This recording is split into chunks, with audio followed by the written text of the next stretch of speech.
The U.S. territory of Guam is being battered by Typhoon Mawar, and Republican mega-donor Harlan Crow is refusing to cooperate with Democrats' investigation into his gifts to a Supreme Court justice. Good morning. I'm Corva Coleman from NPR News, and here are today's top stories.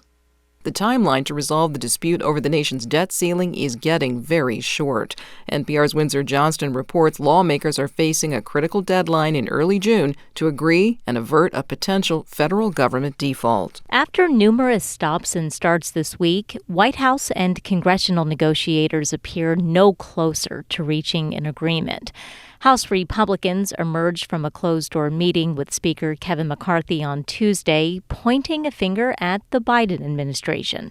The main sticking point has been how to cap government spending. Despite the latest setback, the White House on Tuesday said that talks remain productive. When asked by reporters whether there's enough time to get a deal through Congress before June 1st, Press Secretary Karine Jean-Pierre said there's a space and an opportunity to have a bipartisan, reasonable agreement. Windsor Johnston, NPR News, Washington. Typhoon Mawar is hitting the U.S. territory of Guam in the Pacific Ocean. The eye will likely slide just above the island in the next few hours, but residents could still get winds of 140 miles per hour. Guam's governor, Leon Guerrero, says there is damage. There are damages of houses. We had to initiate a rescue mission. 8 people were rescued and now are in the shelter.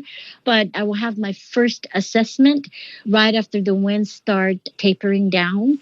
President Biden declared quickly emergency for the island of Guam, which allowed us then to access a lot of resources from FEMA. Guam could get as much as 25 inches of rain from the typhoon. There is a flash flood warning in effect, as well as an extreme wind warning.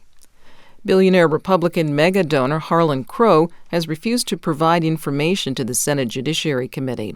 The lawmakers are examining the ethics of Crow's gifts to the Supreme Court Justice Clarence Thomas.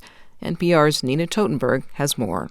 Earlier this month, the committee asked Crow to provide information about private jet and yacht trips, luxury vacations, and other gifts that he or his holding companies provided for Justice Thomas. Thomas did not disclose the gifts and has since said he will rectify the error. But the Judiciary Committee wants to know the details of these and potentially other gifts from Crow.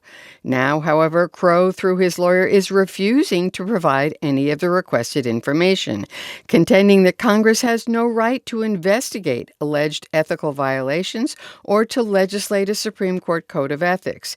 In response, Durbin said the real estate magnate has no credible legal basis for his refusal. Unspoken, the threat of a subpoena. Nina Totenberg, NPR News, Washington. You're listening to NPR News.